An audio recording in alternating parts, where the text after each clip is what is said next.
Today we're making stuffed squash blossoms, one of my favorite summertime dishes to eat and prepare. All right, so we'll start with the stuffing. Because squash blossoms are seasoned in the summertime, we'll put onions and corn.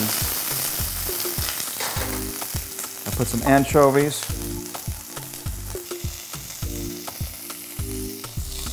Next we'll put some shaved corn.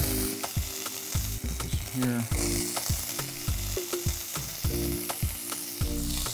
You just want to cook these till they soften, and then we'll cool them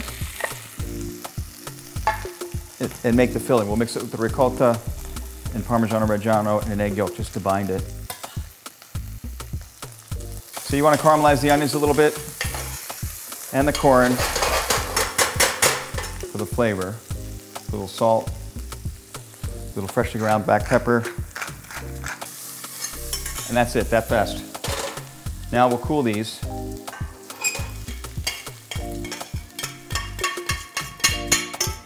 And then I just pop them in the freezer for a few minutes. All right, so our next step is to clean these babies. And what you want to do is take these little prickly ends off here, if you could see that. I typically like to, it's a little neater. You could tear these open, but I like to use scissors if you have them handy, and just cut to the center. And then we open this, and then you'll see inside, there's the stamen there. This is what we want to remove because that's not edible. And then what you want to do is, I'll show you, we'll wash these because if you could see, so the stamen I just pull out with my finger, you just pinch it and take it out. And inside though, you can see this yellow residue, which is the pollen. And that's what you want to wash off. We want to wash this off to clean it because it has a slightly bitter taste. It's not pleasant. All right, now to wash these, I open it up, I put my thumb in the crease, so I keep the center of the flower open, and I just give this a dip, like this. And while I'm in there, I'm just moving my thumb inside to wash out any residue. And then I lay them on paper towels, like standing up so that they drain naturally. The gravity will pull the water out of the flower. All right, so there's our blossoms. That's the process. Let these drain here. If you're not going to use them right away, put them in the refrigerator, but again, don't do this the day before because then they'll be saturated and soggy. Now, our next step is to make the pastella, the batter, the frying batter for these beautiful blossoms. So I have a cup of all-purpose flour, half cup of cornstarch, half cup of potato starch, put a couple tablespoons of chopped parsley, half a teaspoon of baking powder. This makes it light, it leavens it a little bit. I put some, I love lemon zest in it. Like that. I'm going to put a little parmigiano reggiano. A little more parmigiano reggiano. Parmesan makes everything taste good. And it helps, it also caramelizes the batter, helps it brown up for you. I love it. I put a pinch of salt, freshly ground pepper. Now, I'll mix this up, mix it all together a little bit. Half a cup of vegetable oil.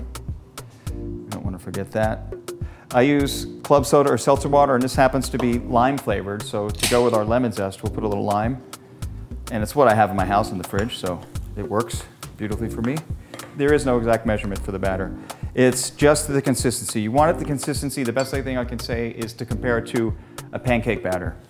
And now for the filling. So it's ricotta, parmigiano reggiano, I put some chives and egg yolk to hold it and bind it, and our sauteed onions, garlic, anchovies, and corn mixture. So the ricotta. So in your local grocery store, there's many different types of ricotta I find, and most of them are very inconsistent. They're either really watery or some are more dry.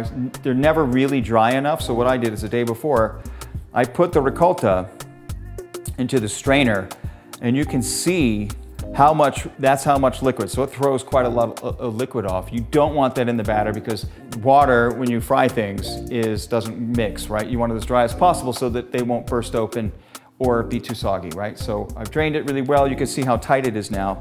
And I'll just pop that in the bowl. See that? See how beautiful that is? That's really a nice tight mix. Now I'll put in the egg yolk, some chives,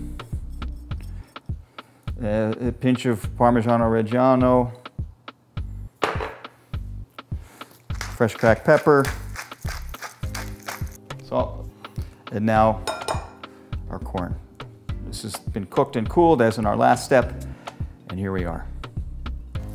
Just mix this till it's combined. Again, this is something you could do. You could do this a day ahead if you want. Okay, so now we're going to stuff these. You can buy these online anywhere now these days, or you can use a Ziploc bag and cut a hole in the corner, right? And now we'll just put the filling in, and then just shake it till it comes to the bottom. That's it. You can hold it in the refrigerator. Don't cut the end off, of course, and leave it as it is. You could feel how it loosens up after a few minutes. You mix it and let it rest here. That the glutens relax, right? And that's what you want in the batter. See that? Just like pancake batter. Next step. So we've adjusted that. We're going to fill the blossom. Let's check our oil. So you want your oil on, and you want it between 350 and 375 is the ideal temperature. Any lower than that, what will happen is it won't crisp up the batter and the blossoms. They'll sit there and they'll soak in oil. They won't be crispy enough. They'll be saturated in oil, and you don't want that. So we're at 352. That's perfect. Again, you can go up to about 375. This is vegetable oil, and I put a little extra virgin olive oil in there for flavor, but not pure virgin oil because of the chlorophyll. It will burn. It will burn. It doesn't have a high smoking point, but I like the flavor in there, so I put just a little bit in there. So now, filling the blossoms, we're going to cut your tip off. The same cut I made goes at the top. And you're going to take the tip here and you're going to insert it into the bottom. And just see how I'm filling this up? And you just do these, even so that broke open a little bit, don't worry, it's fine. I'll show you what to do. So when you take these, here's what you do. You want to fold these over in your hand. It's very easy. Fold it gently. You're going to give it a twist and a slight pinch at the end, okay? And there's your blossom stuffed.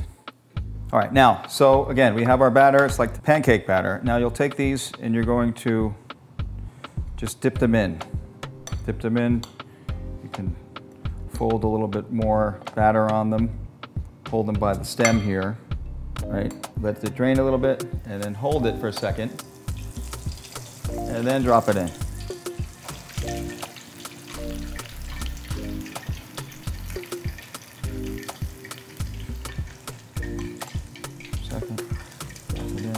Now the frying, this is beautiful. You see them puffing up here. Pull them over. That's really gorgeous. So they're nice and golden brown. And then put them on paper towels here to drain. That's it. So you could start this process. You could fry 20, 30, 40, whatever your party size is, and just keep going with this. Make sure you have plenty of oil so the heat recovers, or if you have some frying apparatus, right? But I just wanted to show you in a pot that's how we do it in restaurants. We just, you can use a pot as opposed to a big fryer. Beautiful, look at that. You can see the crunch on these, look at that.